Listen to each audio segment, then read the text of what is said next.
এত খারাপ? আপনার লজ্জা করে না আমাকে উলঙ্গ অবস্থায় দেখতেছেন? না, আমার লজ্জা নেই, আপনাকে দেখে আমার খুব ভালোই লাগতেছে। কি বললেন আপনি?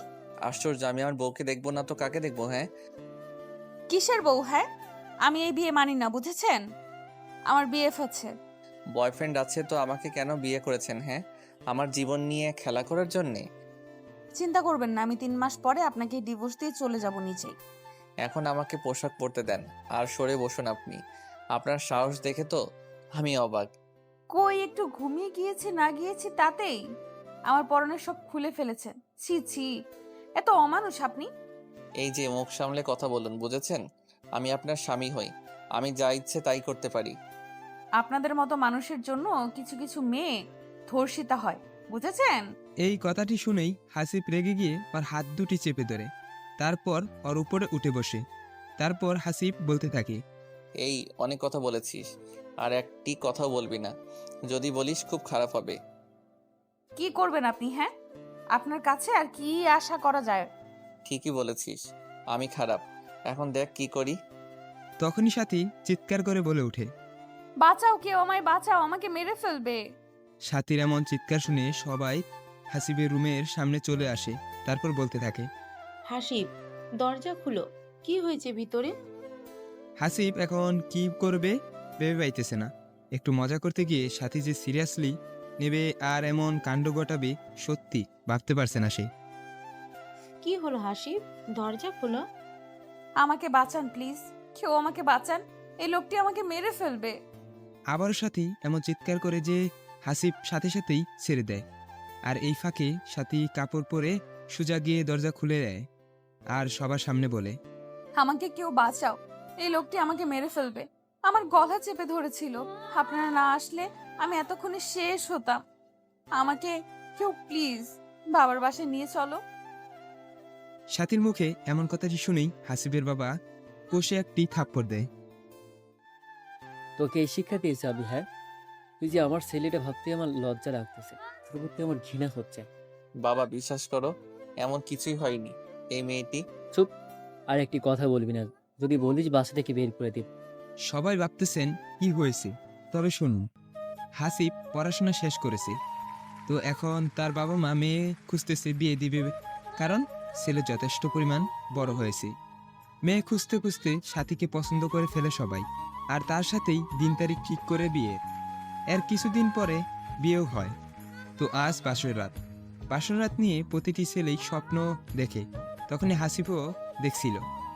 এই সব চিন্তা করে ঘরে বাসর ঘরে ঢুকতেই দেখে বউ শুয়ে আছে। আর এই অবস্থায় খুব সুন্দর লাগতেছিল সাথীকে। নিজেকে কন্ট্রোল করতে না পেরে হাসিব বিনা অনুমতিতে সাথীর শরীরের উপর পোশাক খুলে ফেলে। আর তখনই সাথীর ঘুম ভেঙে যায়। আর পরে তো সব দেখেছেন কি হচ্ছে। আমাকে বাবার বাসায় নিয়ে যান প্লিজ কেউ। সমস্যা নেই মা, ও আর কিছুই করবে না তোমাকে। উনি নাকি একটি মেয়েকে ভালোবাসে, তাই আমাকে বউ হিসেবে মেনে নিতে পারবে না। এসব কি বলতেছো সাথী? তুই মিথ্যা বলে আমাকে ছোট করতে চাও তুমি? আমি কেন মিথ্যা বলবো? হ্যাঁ, আপনি নিজেই বলেছেন।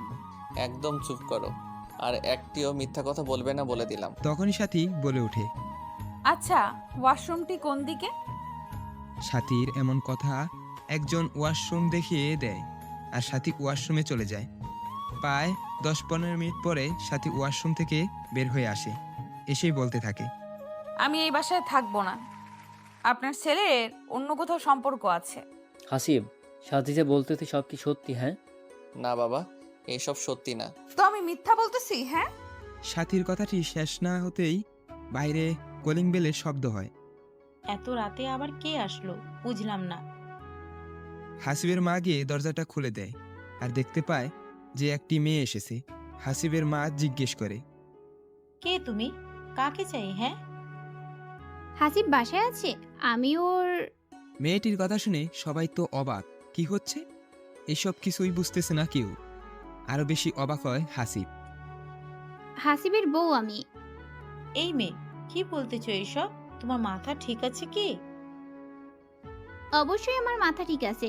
কই হাসিব কই? হ্যাঁ, তখনই হাসিব সামনে এসে বলে, এই মেয়ে, আপনার সমস্যা কি? হ্যাঁ, মুখে যেটাই আসে সেটাই বলে যাইতেছো। মানে আমি মিথ্যা বলতেছি, তুমি আমাকে গোপনে বিয়ে করেছো আর এখন কি না মিথ্যার আশ্রয় নিতেছো? আর একটি কথা বললে এমন থাপ্পড় দিব না তোমাকে। প্লিজ আসিফ, আমার এমন সর্বনাশ করিও না। তোমার কাছে আমাকে আশ্রয় দাও। যখনই শুনেছি তুমি অন্য কোথাও বিয়ে করেছো, আমি আর ঠিক থাকতে পারিনি, তাই তোমাকে না জানিয়েই চলে এসেছি। এবার কিন্তু বেশি হচ্ছে। আমি আপনাকে কখনো দেখি নাই, আর আপনি বিয়ের কথা বলতেছেন। ঠিক তখনই সাথী বলে ওঠে, দেখেছেন, আমি মিথ্যা কথা বলি নাই। আপনার ছেলে অন্য কোথাও সম্পর্ক আছে, তাই আমাকে বউ হিসেবে মেনে নিতে পারতেছেন, আর আমাকে মারার চেষ্টা করেছে। আর একটু এই বাড়িতে থাকবো না আমি।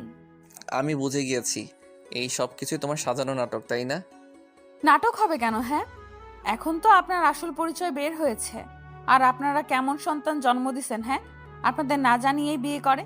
এদের মতো কিছু ছেলেদের জন্য আমাদের মতো মেয়ের সুন্দর জীবনটা নষ্ট হয়ে যায়। সাথীর কথা কেউ বিশ্বাস করবেন না। ও নিজেই নাকি অন্য একটি ছেলেকে ভালোবাসে, তাই আমাকে বলেছে 3 মাস পরে ডিভোর্স দিবে। এখন আবার আমার নামে মিথ্যা কথা বলতেছে। আর এই সাথী, এই মেয়েটিকে মনে হয় সেট করেছে আমার নামে মিথ্যা কথা বলার জন্যে। তখনই মেয়েটা বলে ওঠে, আশ্চর্য, আমি মিথ্যা বলবো কেন? হ্যাঁ, প্রমাণ নিবেন আমার? কি প্রমাণ আছে তোমার কাছে? হ্যাঁ, এই দেখুন আমাদের বিয়ের কাগজপত্র। দেখি কাগজটি। এরপরে হাসিব হাতে কাগজটি নিয়ে তো অবাক, কারণ এখানে হাসিবের সাইন দেওয়া আছে, কিন্তু হাসিব তো কখনো এমন কাগজে সাইন দেয়নি। কি হলো, এমন করে কি দেখতেছেন? হ্যাঁ, এটা আপনার সাইন? এটি তো আমার সাইন নাও হতে পারে, অন্য কেউ দিয়েছে হয়তো। না, অন্য কেউ দেয়নি, আপনি দিয়েছেন। আরো প্রমাণ নিবেন আপনি? আর কি প্রমাণ আছে? হ্যাঁ, আচ্ছা দাঁড়ান, যে কাজী অফিসে আমরা বিয়ে করেছি সেই কাজীকে ফোন দেই, উনি সব কিছু বলবে। ঠিক আছে, ফোন দেন তবে। এরপরে মেয়েটি ফোন দেয় আর ফোনের লাউড স্পিকার করে দেয়। কাজীর কথা শুনে তো সবাই অবাক, কারণ কাজীও বলতেছে বিয়ে হয়েছে। এই মেয়ে, তুই মিথ্যা কথা বলবে না, সত্যি করে বলো তো তুমি কে আর কোথায় থেকে এসেছো? আমি তোমার বউ, আর তোমার কাছেই এসেছি। আর যদি এখন মেনে না নাও তবে পুলিশের কাছে যেতে বাধ্য হব। এমন কথাবার্তা শুনে পুরা বাড়ির সবার মাথার উপরে মনে হচ্ছে ছাদ ভেঙে পড়ল, এমন অবস্থা। আরও বেশি অবাক হয় হাসিবের বাবা মা, কারণ এতটা বিশ্বাস করার পরেও ও হাসিব তাদের একটি কথাও জানায়নি। এমন সময় হাসিবের বাবা বলে ওঠে, আচ্ছা, তোমার নাম কি মা? আমার নাম হলো রিফা। তোমাদের বিয়ের কতদিন হলো? 5 মাসের মাথায় পড়েছে। আচ্ছা ঠিক আছে মা, সব কিছু ঠিক হয়ে যাবে, চিন্তা করিও না তুমি। আজ থেকে এই বাড়িতেই থাকবে। কিন্তু হাসিব যে বিয়ে করেছে, এখন কি হবে? কি আর হবে, দুজনেই থাকবে। হাসিবের মা, আমাদের গেস্ট রুমে রিফাকে নিয়ে যাও, আজ থেকে ওখানে থাকবে। ওখানে থাকবো মানে? আমি হাসিবের সাথে থাকতে চাই। আজ তো ওই রুমে থাকো, কাল দেখা যাক কি হয়। ঠিক আছে।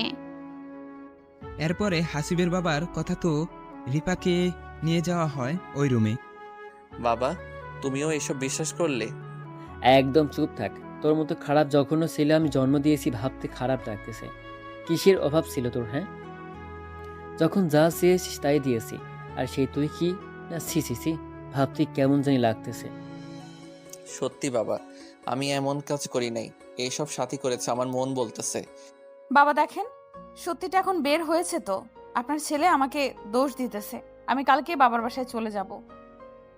ঝগড়া থামাও, সবাই এখন সবার রুমে চলে যাও, এসব নিয়ে কাল কথা হবে। না, আমি আপনার ছেলের সাথে থাকবো না। একে তো আমার জীবনটা শেষ করে দিল, তার উপর আবার রাতে যদি খারাপ কিছু করে তখন? কিছু হবে না, যাও রুমে যাও। আর হাসিব, যদি একটাবার শুনি তুমি এমন কিছু করেছো, তো আমার মরা মুখ দেখবা। ঠিক আছে বাবা। এরপরে সবাই রুমে চলে যায়। তো হাসিব রুমে আসতে না আসতেই সাথেই বলতে থাকে, আমাকে যত সহজ সরল ভাবছো, আমি কিন্তু ততটাও না। আমি জানি তুমি এসব কাহিনী ঘটাইছো। ঠিক বুঝেছেন। আপনি কেন এমন করলেন? এইসব মিথ্যা অপবাদ কেন দিলেন? আমি অন্য একজনকে ভালোবাসি, এটা ছাড়া আমার কোনো উপায় ছিল না। তাই বলে আমাকে সবার সামনে ছোট করলেন? কি এমন দোষ করেছি? আমি সবকিছু আগে থেকেই ভেবে রেখেছিলাম। যখনই আপনি আমার উপর ঝাঁপিয়ে পড়বেন ঠিক তারপরেই এমন হবে। রিফা আপনার কে হয়? ও আমার বান্ধবী। আর একটি কথা বলতে চাই, সেটা হলো আমার স্বাক্ষর কোথায় পেলেন? একদিনেই দেখি সব কিছু জানতে চান, আস্তে আস্তে সব জানবেন 3 মাসে। ও, আপনি যে কতটা খারাপ সেটা বুঝে গেছি। দোয়া করি যার জন্য এমন কাজ করেছেন সেই যেন আপনাকে ছেড়ে না যায়। এত কথা ভালো লাগে না, চুপ থাকেন। কথাটি বলতে না বলতেই সাথীর ফোনে রিংটোন বেজে ওঠে, আর সাথে সাথেই ফোনটি রিসিভ করে সাথী বলতে থাকে, জান, তোমার প্ল্যান অনুযায়ী সব কাজ হয়েছে। এখন শুধুমাত্র 3টা মাস অপেক্ষা করো, তারপরে তোমার কাছে সব সহ চলে যাব। জানো, এই পরিবারের সবগুলাই বোকা, একটুও কষ্ট হয়নি। এই কথাটি হাসিব শোনার সাথে সাথেই সাথীকে এমনভাবে তোর এত বড় সাহস, তুই কি না আমার পরিবারের লোককে বোকা বলিস? ওরা তোকে সম্মান করেছে, বুঝেছিস? তুই আমাকে থাপ্পড় দিলি? এত বড় সাহস তোর? হ্যাঁ, আবার কি চিৎকার করব? সেটা তোর ব্যাপার, তুই কি করবি না করবি। তোর মতো রাস্তার মেয়ে বেশ্যা এগুলো ছাড়া আর কি বা পারবে করতে? এই, মুখ সামলে কথা বল। চুপ করে ঘুমিয়ে যাবে এত মেয়ে কোথাকার। লজ্জা করে বিবাহিত স্বামী সামনে পরপুরুষের সাথে কথা বলিস? কেন, চলতেছে নাকি? আর তোর মতো খ্যাত ছেলেকে আমি স্বামী হিসেবে মানবো, এটা কেমনে ভাবলি? আহা হা হা। হাসিস কেন? হ্যাঁ, একদিন দেখবি এই খ্যাত ছেলেটার কাছে ফিরে আসতে হবে তোকে, কিন্তু তখন আর পাবি না। এইসব স্বপ্ন দেখতে থাক। এমন ঝগড়া করে দুজনে ঘুমিয়ে পড়ে, কারণ অনেক রাত হয়েছে। তাতেই আবার আজ বিয়ে হয়েছে, অনেক ক্লান্ত। তার পরের দিন সকালবেলা উঠে দেখে রিপা সব কাজ করতেছে। বাসার এটা দেখে তো সবাই অবাক, বিশেষ করে হাসিব আরও বেশি অবাক হয়। তখনই হাসিব জিজ্ঞেস করে, এই আপনি কি করতেছেন এইসব? হ্যাঁ, কি করে জানো না? বিয়ে হয়েছে, শ্বশুর বাড়িতে এসেছি, কাজ তো করতেই হবে, তাই কাজ করতেছি। বা ভালোই নাটক করতে পারো। কিসের নাটক করি আমি? হ্যাঁ, সেটা আপনি ভালো জানেন কি নাটক করতেছেন। ওভার অ্যাক্টিং বেশি হচ্ছে আমার মনে হয়। এই তুই চুপ করবি হাসিব? বাবা, তুমি জানো না এই মেয়েটি নাটক করতেছে? আর একটি কথা বলবি না। বিয়ে যখন চুপ করে করেছিস তখন মনে ছিল না, এখন এসে বলতেছিস? এই মেয়েকে আমি সত্যি বিয়ে করি নাই। সেটা তো কাল দেখলামই। এখন বিয়ে যখন করেছিস তখন দুইটা মেয়েকেই নিয়ে সংসার করতে হবে। তখনই সাথী বলে ওঠে, এটা অসম্ভব। আমাকে মাফ করে দিও মা, আমি জানতাম না হাসিব এমন একটি কাজ ঘটাবে। না, আমি আমার স্বামীর ভাগ আর অন্য কাউকে দিব না। হাসিব একান্তই আমার। তখনই এটা নিয়ে একটু ঝগড়া হয় সাথী ও রিফার মধ্যে। এদিকে হাসিব বুঝতেছে না কি হচ্ছে এইসব। কারণ হলো এরা তো দুজনে প্ল্যান করে করতেছে, কিন্তু আবার ঝগড়াও করতেছে, ব্যাপারটা বুঝলো না। ঠিক তখনই আবার সাথীর ফোন কল আসে, আর সাথী উপরে চলে যায়। এইভাবে সারাটা দিন ঝগড়া করতে করতে থাকে তারা। বাড়িতে পরিবেশটাই নষ্ট করে ফেলতে ঝগড়া করে। তো যখন রাত হয়, হাসিব প্ল্যান করেই রিফার রুমে চলে যায়। রিফা, এই রিফা। এই কে কে কে এত রাতে? কে আমার রুমে? কে আবার? তোমার স্বামী হাসিব আমি। তো এখানে কি করতেছো? স্বামী বউয়ের কাছে কেন আসে জানো না বুঝি তুমি? না, জানি না। স্বামী আসে আদর করতে, তেমনি আমিও এসেছি আমার বউকে আদর করতে আজ রাতে। এই, একদম আমার কাছে আসবেন না। সেটা বললে তো আর হবে না, আমি এখন তোমার সাথে শারীরিক সম্পর্ক করব। এই না, প্লিজ, যদি আমার কাছে আসো তো আমি কিন্তু চিৎকার করে উঠব। চিৎকার করো, সমস্যা নেই, আমি আমার বউয়ের কাছে আসতে পারি, সবাই এটাই ভাববে। প্লিজ, আমার এত বড় ক্ষতি করবেন না। কে শুনে কার কথা? হাসিব সোজা রিফাকে বিছানায় শুয়ে হাত দুটি চেপে ধরে। এখন তো শুরু, আরো অনেক কিছু হবে। আমাকে নষ্ট করিও না প্লিজ, তোমার পায়ে পড়ি আমি। তখনই হাসিব রিফার শরীর থেকে এক টানে শাড়িটা খুলে ফেলে। উফ, কি সুন্দর লাগতেছে। প্লিজ হাসিব, এমন করিও না। আমি আমার বউকে যা খুশি তাই করব, এতে কার কি? হ্যাঁ, এটা বলেই রিফার ঠোঁটের সাথে হাসিব ঠোঁট আনতেই নিজেকে সারার জন্য অনেক চেষ্টা করতে থাকে, কিন্তু এদিকে কোনো বাধাই হাসিবকে আজ আটকাতে পারবে না। আর কিছু না ভেবেই রিফার ঠোঁটে ঠোঁট লাগিয়ে দেয়, আপন মনে কিস করতে থাকে। রিফাও ভেবে নিয়েছে হাসিবের হাত থেকে আর নিজেকে কোনোভাবেই বাঁচাতে পারবো না। কিন্তু 5 মিনিট কিস করার পরে হাসিব নিজেই রিফাকে ছেড়ে দিয়ে বলতে থাকে, এখনো সময় আছে, বলো তুই কি আমার সত্যিকারের বউ নাকি সাজানো? নিজের বউ। ও ঠিক আছে। এটা বলেই হাসিব আবারও যখন চাপিয়ে পড়ে রিফার উপর, ঠিক তখনই সাথী বলে ওঠে, আপনি আমার কেউ না, প্লিজ আমাকে ছেড়ে দিন। আমি তোমার স্বামী হই গো সোনা। সত্যি কেউ না, এইসব সাজানো নাটক। সবকিছু সাথে প্ল্যান করেছে, তাই তো? সব কিছুই সাথীর প্ল্যান ছিল বিয়ের আগে থেকে। সাথী যদি অন্য কোনো ছেলেকে পছন্দ করে তবে বিয়ে করলো না কেন? ওর বাবার কথা রাখতে এসব করেছে। 3 মাস হলেও ঠিকই চলে যাবে এখান থেকে, আপনাকে মিথ্যা অপবাদ দিয়ে। এইসব কথা কালকে বলবে সবার সামনে। ঠিক আছে, বলবো। যদি না বলে তবে কিন্তু তোমার সাথে এমন কাজ করব ভেবেই পাবে না। আজ তো এইটুকু করলাম। ঠিক আছে। এখানে হাসিব আর কিছু না বলে সোজা নিজের রুমে চলে যায়। গিয়েই সাথী প্রশ্ন করে, কিরে, কই ছিলি এতক্ষণ? কোথায় আবার? রিফার রুমে গিয়েছিলাম। ওর রুমে কেন গেছিলি? হ্যাঁ, বউয়ের রুমে স্বামী যাবে না তো কে যাবে? গিয়ে অনেক আদর ভালোবাসা দিয়ে আসলাম। হাসিবের মুখে এমন কথা শুনে সাথী একটু থমকে যায়। ভালোবাসা মানে? ভালোবাসা মানে শারীরিক সম্পর্ক করে আসলাম আমার অন্য বউয়ের সাথে। আচ্ছা, কাল কথা হবে, আজ আমি খুবই ক্লান্ত। সাথী আর একটি কথাও বলে না, ঘুমিয়ে যায়। আর মনে মনে ভাবতে থাকে, রিফার সাথে এমন কাজ করলো আর রিফা একটু চিৎকারও করলো না। ওকে তো সব বুঝিয়ে দিয়েছি, কি করলে কি করতে হবে। সেই দিন রাতটাও এইভাবে কেটে যায়। পরের দিন সকালবেলায় হাসিব সবাইকে এক জায়গায় জড়ো করে আর বলে, কিছু কথা বলতে চাই আমি। সবাই ভাবতেছে কি এমন বলবে যে সবাইকে জড়ো করলো। এদিকে সাথীর মনও ছটফট করতেছে, কি এমন হাসিব বলবে যে সবাইকে এক করলো। কি বলবি বল, আমার কাজ আছে হাসিব। রিফা এদিকে আসো আর সবটা খুলে বলো কি হয়েছে আমার সাথে।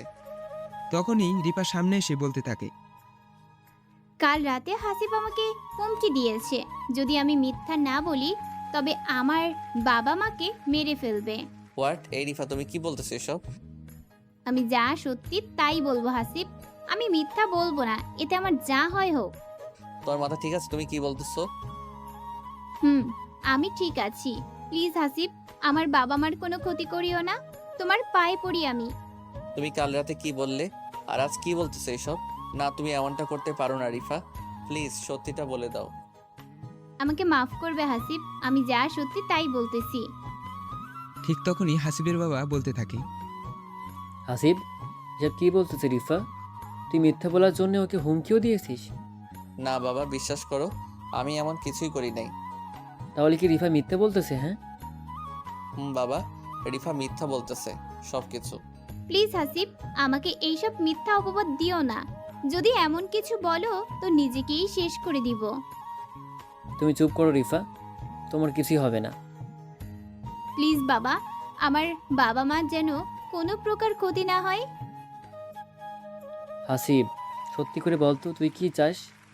তুই যদি আগেই রিফাকে বিয়ে করেছিলি তা আমাদের জানলি না কেন? মেয়েটার জীবন নিয়ে এমন করে খেললি কেন? বাবা, তুমি আমার কথা বুঝতেই চাইতেছো না কেন? আমি রিফাকে চিনি না। এই, একদম চুপ কর। আমার সামনে আর একটু মিথ্যা কথা বলবি না। যদি নাই বিয়ে করিস তো কাল রাতে কেন রুমে গিয়েছিলি? আমি গিয়েছিলাম শুধুমাত্র এটাই বলতে যে তুমি কে আর কি চাও। না হাসিব, তুমি এটা বলো না। তুমি আমার সাথে 3-4 ঘন্টা থেকেছো, আমাকে অনেক কিছু করেছো, আর বলছো আমি যেন বলি আমি তোমার বউ না। সব কিছু আমি সাজাইছি, আর এই সব না বললে আমার বাবা মাকে মেরে ফেলবে। তোর মতো ছেলে আমি জন্ম দিয়েছি ভাবতে লজ্জা লাগতেছে। সি সি সি। ঠিক তখনই সাথী বলে ওঠে, আমি কিছু বলতে চাই। বলো, কি বলবা তুমি? রিফা যা বলতেছে সব সত্যি কথা। তুমি সেটা কেমনে জানলে? বাবা, হয়েছে কি, রিফা যখন বলল যে 3-4 ঘন্টা থেকে ওর সাথে, তখনই আমি কনফার্ম হলাম যে হাসিব তো কাল রাতে আমাকে বলেছিল যে সাথী তুমি থাকো, আমি একটু বাইরে যাব। কিন্তু এটা জানতাম না যে রিফা রুমে গিয়েছিল। আর কত প্রমাণ দিবি হাসিব? হ্যাঁ, আমাকে আর সবার সামনে ছোট করিস না প্লিজ। বাবা, শুধুমাত্র এইটুকু জেনে রাখো, আমি বড় চক্রে ফেসে গেছি। চুপ কর, আর একটি কথা বলিস না। তখনই রিফা বলে, বাবা আমি এখানে আর একটুও থাকবো না। আমি আমার বাবা মার কাছে যাব। যদি হাসিব কোনো ক্ষতি করে তখন? না, তুমি কোথাও যাবে না, এখানেই থাকবে। তোমাকেও যেহেতু বিয়ে করছে, সো তুমিও এইখানেই থাকবে। না, আমি এত কষ্ট করে থাকবো না বাবা। আমার স্বামী অন্য একটা মেয়ের সাথে রুমে থাকবে, খাবে, ঘুরতে যাবে, এটা আমি সহ্য করতে পারবো না। তবে তুমি কি করতে চাও? আমার জীবনটা তো নষ্ট করেছেই, আমি আর চাই না অন্য একজনের জীবনও নষ্ট হোক। তবে কি করবে? হয় আমাকে ডিভোর্স দিক, না হলে অন্যজনকে ডিভোর্স দিক। এটা কখনোই সম্ভব না। তোমরা দুজনেই থাকবে, ও দুজনেই দেখাশোনা করবে। না, এটা হয় না। এত কথা বলতে পারবো না, দুজনে থাকো, ওকে? আমি এখন একটু কাজে যাব, পরে কথা হবে। তখনই সাথী বলে, বাবা আজ তো আমাদের বাসায় যেতে হবে। ও হ্যাঁ, আমার মনেই ছিল না। আচ্ছা শোনো, দুপুরে যেও, আমি একটু কাজ শিখে আসছি। ঠিক আছে বাবা। এরপরে সবাই সবার রুমে চলে যায়। এইদিকে হাসিব বুঝতেছে না কি হচ্ছে এর সাথে। সবাই দেখি গেম খেলতেছে, একদিকে সাথী, অন্যদিকে রিফা, আরেকদিকে বাবাও কোনো প্রকার কথা বিশ্বাস করতেছে না। আচ্ছা, রিফা এমন করলো কিভাবে? ও তো কাল রাতে বললো সব সত্যি বলবে, কিন্তু আজ এমন পাল্টি খেলো কেমনে? এইসব ভেবে ভেবে হাসিব রুমে আসতেই, এখনো এত বড় খেলোয়াড় হও নাই মিস্টার হাসিব। তোমরা যেটা করতেছো একদমই ঠিক করতেছো না। এর জন্যে খুব বড় মাসুল দিতে হবে তোমাদের। এই সাথী এত ছোট খেলোয়াড় না, বুঝেছেন? আমি কেমন করে হয় হোক আমার ভালোবাসা মানুষের কাছে যাবই। যার জন্যে এত কিছু করতেছো সে যেন তোমাকে না ঠকায়। সেটা তোকে বলতে হবে না, ওর প্রতি আমার বিশ্বাস আছে, বুঝেছিস? একটি কথা বলি, উত্তর দিবা? কি কথা? রিফা পার্টি খেলো কেমনে? হ্যাঁ, জানতেই হবে নাকি? হুম। ওর কাছে ফোন আছে। তুই যখন কাল ওই সব বললি তখনই সন্দেহ হয়েছিল আমার, তাই মেসেজে সবকিছু বলে দিয়েছি কি কি করতে হবে। ও আচ্ছা, একদিন অনেক কাঁদবে আমার জন্যে, মনে রাখিও। কাঁদবো সেটা আবার তোর জন্য আমি? তুই আমার কে, হ্যাঁ, যে তোর জন্য কাঁদবো আমি? সময় বলে দিবে। নিজেকে কখনো আয়নায় দেখেছিস? হ্যাঁ দেখেছি, অনেকবার। ভেবে দেখ তুই কোথায় আর আমি কোথায়। তোর মতো খ্যাত ছেলের সাথে কি আমার যায়? আর শোন, তোকে কালকে দেখাবো আমি যাকে ভালোবাসি সে দেখতে কেমন সুদর্শন। সৌন্দর্যতেই সবকিছু থাকে না। তো এইভাবেই হাসিব ও সাথীর মধ্যে অনেক তর্ক বিতর্ক হয়। এর মধ্যেই আবার হাসিবের বাবা কাজ করে বাসায় আসে দুপুরে। হাসিব, বৌমা, কোথায় তোমরা? হাসিব সাথী বাবার ডাক শুনে রুম থেকে বের হয়ে আসে। বাবা বলো। বিয়ের পরের দিন তো বড় বউ দুজনে শ্বশুরবাড়িতে যাইতে হয়। তো তো মানে, তুই সাথীকে নিয়ে ওর বাবার বাসায় যাবি আর দুদিন থেকে আসবি? অসম্ভব, আমি যাব না ওদের বাসায়। আর একবার বলতো যাবি না? হ্যাঁ আমি যাবই না। তখনই সাথী বলে ওঠে, বাবা দেখেছেন আপনার ছেলে এমন করে। আমি রুমের ভেতরে কত করে বললাম 2 দিন থেকেই আসবো, কিন্তু ও নাকি যাবে না। হাসিব, তুই যদি না যাস তো অনেক খারাপ কিছু ঘটে যাবে, মনে রাখিস। বাবার এমন কথায় হাসিব শেষমেশ রাজি হয়ে যায়। ঠিক বিকাল 5টায় দুজনে গাড়ি করে বের হয় সাথীর বাবার বাসায় যাওয়ার উদ্দেশ্যে। তখন হাসিবের মাথায় একটাই চিন্তা কাজ করতেছে, কি থেকে জানি কি হয়, আল্লাহ ভালো জানে। এই গাড়িটা থামাও। গাড়ি থামাবো মানে? এই নির্জন রাস্তায়? যা বলেছি তাই কর। তো হাসিব সাথীর কথা মতো গাড়িটি থামানোর সাথে সাথেই গাড়ি থামাতেই সাথী নেমে পড়ে আর পিছনে দৌড়াতে থাকে। এইদিকে হাসিবও কিছু না বুঝে সাথীর পিছনে পিছনে যায় আর গিয়ে দেখতে পায় যে সাথী একটি ছেলের সাথে কথা বলতেছে। কেমন আছো সবুজ তুমি? তোমাকে ছাড়া কি আমি ভালো থাকতে পারি বলো?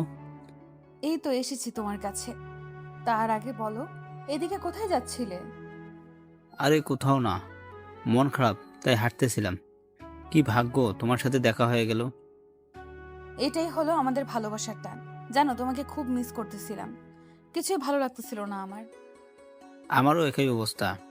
তোমাকে ছেড়ে আর কোথাও যাব না সোনা পাখি আমার। সবাই ভাবতেছেন সবুজ লোকটা আবার কে।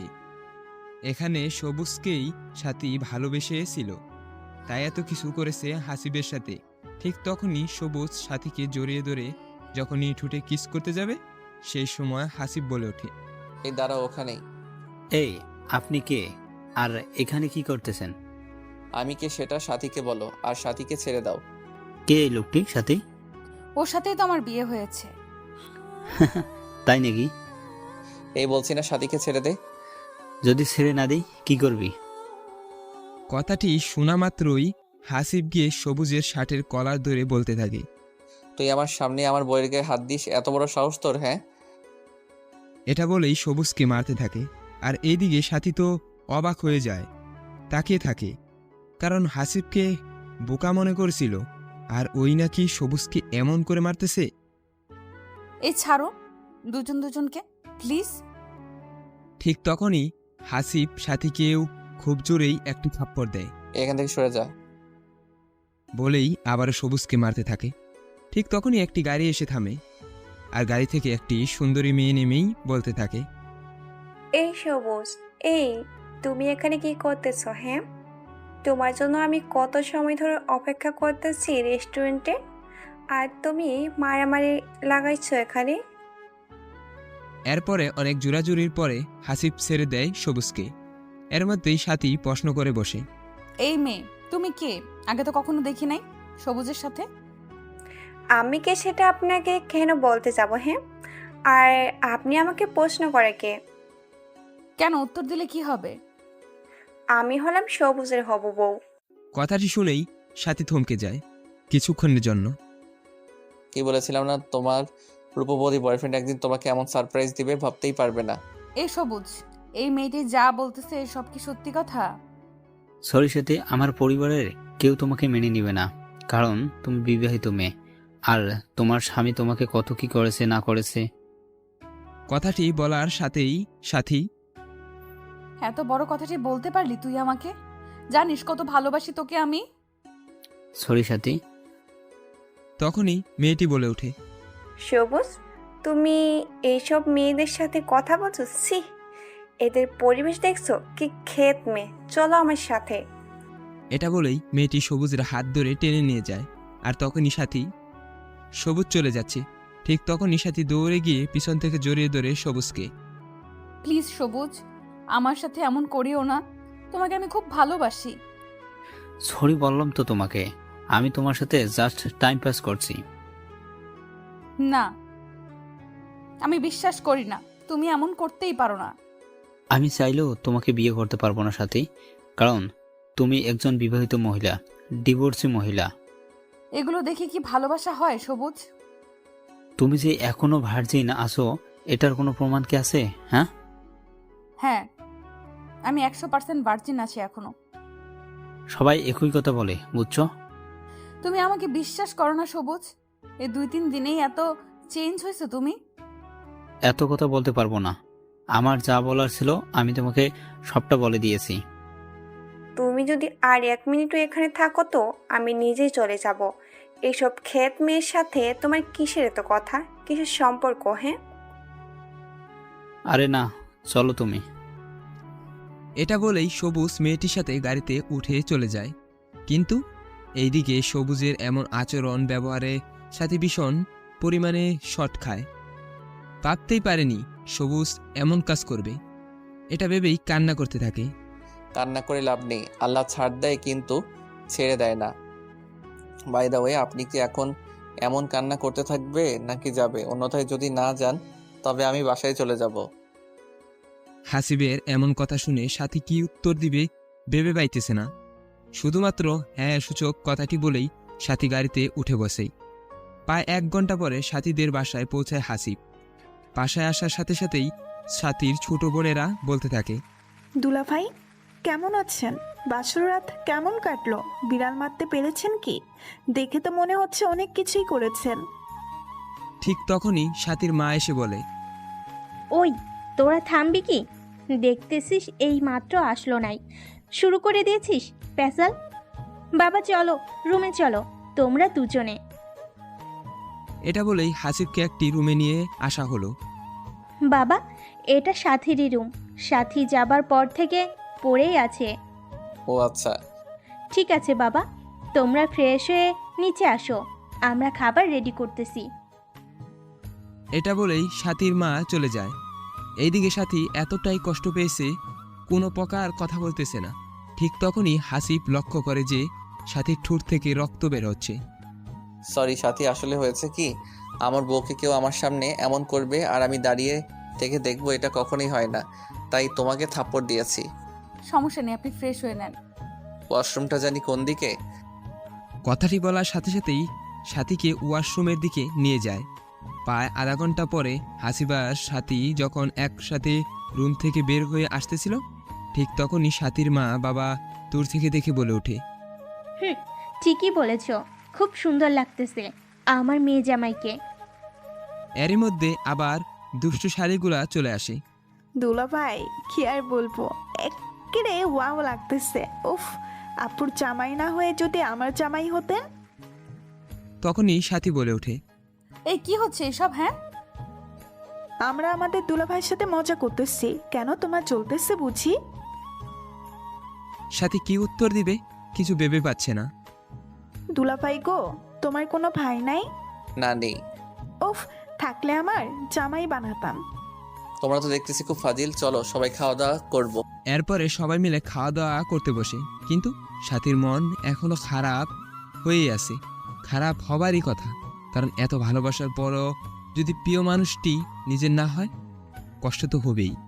খাওয়া দাওয়া শেষ করে সাথীর বোনদের সাথে একটু হাসিব আড্ডা দেয়।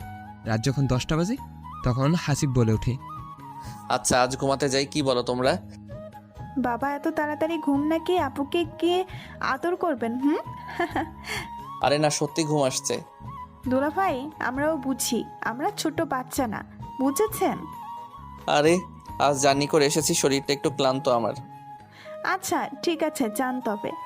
এরপরে হাসিব রুমে এসে দেখে যে সাথী ঘুমিয়ে গিয়েছে। তো হাসিবার সাথীকে না জাগিয়ে সুপাই ঘুমিয়ে পড়ে। সবাই ভাবতেছেন সুপাই কেন ঘুমাইলো। আসলে হয়েছে কি, সাথী নিজের সাথে ঘুমাইতে দেয় না হাসিবকে। যদি কিছু করে বসে, তখন রাত যখন 1টা বাজে হাসিব জাগ না পায়, আর ঘুম না আসার কারণে সাথীদের সাথে একটু ঘুরতে যায়। কিন্তু ছাদে গিয়েই দেখতে পায় যে কে জানি একজন আগে থেকেই বসে আছে। তো হাসিব একটু গলা কাসর দেয়। কে আপনি? এত রাতে ছাদে আসছেন?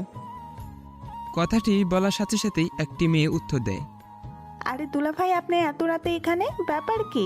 আপু মনে হয় আদর করতে দেয়নি। আরে না, আমার ঘুম আসতেছিল না, তাই আমি একটু ছাদে আসলাম। তা তোমার নাম কি? আমার নাম হলো হিয়ামণি। বাহ, অনেক সুন্দর নাম। থাক, পাম দিয়েন না দুলা ভাই। আচ্ছা একটি কথা বলি, সত্যি করে উত্তর দিবেন তো? বলো, কি কথা আছে বলার? মাইন্ড করিয়েন না। আচ্ছা, আপনার সাথে কি সাথী আপু সত্যিই কিছু হয়েছে? বলতে শারীরিক সম্পর্ক? কথাটি শুনেই হাসিব চমকে ওঠে। হঠাৎ এই প্রশ্ন কেন? হ্যাঁ বা না বলুন শুধুমাত্র। না, হয়নি। আমি এটাই অনুভব করেছিলাম। আমি জানি আপু আপনাকে ওর কাছে আসতেই দিবে না। কেন দিবে না আসতে? ও একটি ছেলেকে খুবই ভালোবাসতো, কিন্তু হঠাৎ করে কি জানি হলো, পরে আপনার সাথে বিয়ে হয়ে গেল। জানি ওর সম্পর্কে সবকিছু। আপনি এখন কি করবেন? কি আর করব, ডিভোর্স দিব আমি।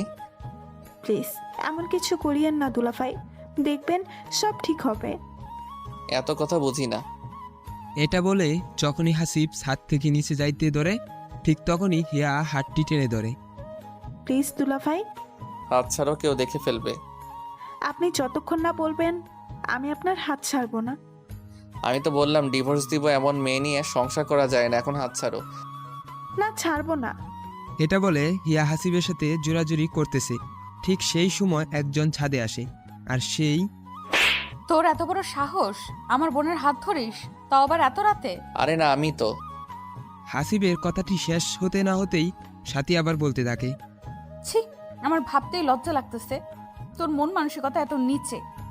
আরে এমন করে বলতেছো কেন? আমার কথাটি আগে শুনো, তারপরেই বলিও। কি শুনবো তোর কথা? আমি নিজের চোখেই দেখেছি এটা মিথ্যা। ঠিক তখনই হিয়া বলে ওঠে, আপু তুমি এবার থামবা। অনেক অপমান করলে দুলাভাইকে। আমার ঘুম আসছিল না, তাই আমি সাথে আসছি। এর ঠিক 10 মিনিট পরে দুলাভাইও চলে আসে সাথে, কারণ দুলাভাইয়ের নাকি ঘুম আসছিল না। আমাকে দেখে দুলাভাই যেতে চেয়েছিল, কিন্তু আমি যেতে দেইনি। আমি বলেছি একটু কথা বলি ভাইয়া, তাই ভাইয়াও আর না করতে পারে না। বুঝলাম, কিন্তু হাত ধরে আছিস কেন ওর তুই? কেন হাত ধরলে তোর কোনো সমস্যা আছে? অবশ্যই সমস্যা আছে, ও আমার স্বামী, তোর দুলা ভাই। আহা হা। হাসতেছিস কেন? আমি কি হাসার কোনো কথা বলেছি তোকে? স্বামী যে বললে, তাকে কি তার অধিকারটা দিয়েছো? কি বলতে চাস তুই? হ্যাঁ, কেন, আমি কি ইংলিশে কথা বলতেছি যে বুঝো না? তুমি বললে তোমার স্বামী, আজ পর্যন্ত কি টাচ করতে দিয়েছো তাকে? সেটা তোকে বলতে যাব কেন? হ্যাঁ, তুই ছোট, সবসময় ছোটদের মতোই থাকবি। তোমাকে 3 মাস পরে দুলাভাই নিজেই ডিভোর্স দিবে, তুমি দেওয়ার আগেই। তাই দুলাভাইয়ের হাত ধরে বলেছিলাম, আমার আপুর জীবনটা নষ্ট করিও না। এই কথাটি শুনে সাদি যেন কিছুক্ষণের জন্য থমকে যায়। তোকে কে বলেছে ও আমাকে ডিভোর্স দিবে? কে আবার বলবে? দুলাভাই বলেছে। ভালোই তবে হলো, ওর কাছ থেকে মুক্তি পেলেই আমি খুশি। হাসিব এই কথাগুলো শুনে আর কিছু না বলে সোজা রুমে এসে ঘুমিয়ে পড়ে। তো এইভাবেই 2-3 দিন কেটে গেল সাথীদের বাসায়। আজ চলে আসবে সাথী আর হাসিবের বাসায়। বাবা, আমার মেয়েটি খুব রাগী, তুমি ওর কথায় কিছু মনে করিও না প্লিজ। ঠিক আছে মা, সমস্যা নেই। সাথী, শোন মা, জামাইকে কখনো কষ্ট দিস না। যদি কষ্ট দিস, জীবনে সুখী হতে পারবি না। সাথী শুধুমাত্র মাথা নাড়িয়ে হ্যাঁ সূচক জানায়। তা বিদায় নিয়ে দুজনে বাসায় চলে আসি। বাসায় আসতে না আসতেই রিফা চলে আসে হাসিবের কাছে। আপনি সরুন, আমি নিজেই পারবো নিতে। এমন করতে নেই, দেন বলছি না। এটা বলে রিফা জোর করে ব্যাগগুলা নিজে নিয়ে রুমে চলে আসে। তো রিফা যখন ব্যাগগুলা নিয়ে নেয়, তখন হাসিব একটু ওয়াশরুমে চলে যায়। রিফা ব্যাগগুলা হাসিবের রুমে নিয়ে আসতেই সাথী বলে ওঠে, রিফা শোন। বল, কি বলবি? তার আগে তুই বল, সবুজ ভাইয়ের সাথে কি তোর দেখা হয়েছিল? এসব পরে শুনিস। আচ্ছা বল তবে, কি বলতে চাইলি? তোর কাজ এখন এখানে শেষ, তুই কালকে চলে যাস। মানে কি বলতেছিস এইসব? যা বলেছি তাই কর। তোর কাজ শেষ, এখন চলে যা। বাকি কাজ আমি নিজেই করতে পারবো। না, আমি যাব না। যাবি না মানে কি বলতে চাস তুই? আমি এই 5-6 দিনে এই বাসার মানুষগুলোর মায়ায় পড়ে গেছি, আমি যেতে পারবো না। হোয়াট? তোর মাথা ঠিক আছে? কি বলতেছিস? আমার মাথা ঠিক আছে সম্পূর্ণ। তোকে আমি এখানে থাকার জন্য কি এনেছি? হ্যাঁ, তোর সমস্যা কি বুঝলাম না। তুই তো 3 মাস পরে ডিভোর্স দিবি, তো এত কথা পেঁচাইতেছিস কেন?